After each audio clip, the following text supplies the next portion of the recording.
Friends, இன்றைக்கி நம்ம பார்க்க போகிற ரெசிபி என்னென்னு பார்த்தீங்கன்னா பிளாக் சன்னா கிரேவி, கருப்பு கொண்ட கடலை கிரேவி பார்க்க போகிறோம். இது ரொம்ப ஈஸியாக சிம்பிளாக டக்குன்னு செய்யக்கூடிய இந்த கிரேவியை நீங்களும் செய்யுங்க. வாங்க இந்த ரெசிபியை எப்படி செய்யலாம்னு பார்க்கலாம் வாங்க. ஃப்ரெண்ட்ஸ், இன்றைக்கி நம்ம ஒரு கிரேவி ரெசிபி செய்ய போகிறோம். அதுக்கு ஒரு பேன் எடுத்துக்கலாம், கொஞ்சம் எண்ணெய் ஊற்றிக்கலாம். எண்ணெய் ஊற்றியாச்சு. இப்போ ஹோல் ஸ்பைசஸ் போட்டுக்கலாம். பட்டை, லவங்கம், சோம்பு, பிரிஞ்சல், 2 ஏலக்காய் போட்டுக்கலாம். ஸ்பைசஸ் எல்லாம் வெந்துருச்சு. இப்போ நம்ம பொடியை நறுக்குன வெங்காயத்தை போட்டுக்கலாம். இப்போ வெங்காயத்தை வதக்கிக்கலாம். இது வதங்கட்டும். இது வதங்கறதுக்குள்ள நம்ம ஒரு பேஸ்ட் அரைச்சிக்கலாம். ஒரு மிக்ஸி ஜார் எடுத்துக்கலாம். தக்காளி ஒரு பெரிய 2 தக்காளி அரிஞ்சிருக்க போட்டுக்கலாம். இஞ்சி பூண்டு போட்டுக்கலாம்.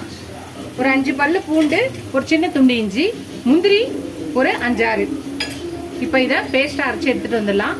வதங்கிடுச்சு, வெங்காயம் வதங்கிடுச்சு. இப்போ ஒரு ஸ்பூன் தனி மிளகாத்தூள், அதாவது ரெட் சில்லி பவுடர், ஒரு 1/2 spoon garam masala, 1/2 spoon salt. இப்போ எல்லாத்தையும் நல்லா வதக்கிக்கலாம். வதக்கிட்டு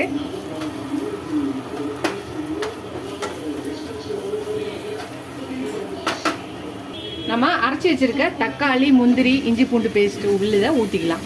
கொஞ்சம் தண்ணி கலக்கி ஊற்றிக்கலாம். இப்போ இது எல்லாத்தையும் நல்லா கலந்துக்கலாம். இப்போ ஓவர் நைட் ஊற வச்சு வேக வச்சிருக்க இந்த கருப்பு கொண்ட கடலையை நல்லா வெந்து எடுக்கணும். இந்த மாதிரி இப்போ இதை இதில் ஊற்றிடலாம். இப்போ இதே சேர்த்து நல்லா கலக்கிக்கலாம்.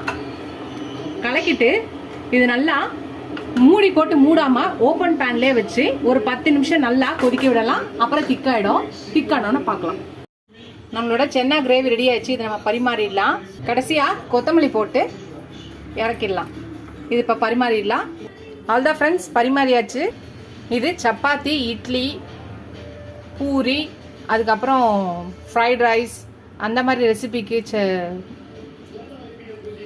பிரியாணிக்கு இது கூட நல்லா சைட் டிஷ்ஷாக இருக்கும். நீங்களும் இந்த ரெசிபி ட்ரை பண்ணுங்கள். ட்ரை பண்ணி பார்த்துட்டு எப்படி இருக்குன்னு சொல்லுங்கள். ஃபஸ்ட் டைம் என் சேனலில் பார்க்கணும், சப்ஸ்கிரைப் பண்ணிட்டு பாருங்கள். ஃபுல் வீடியோ பாருங்கள். இதோட அடுத்த ரெசிபியில் பார்க்கலாம். Tata, bye bye friends.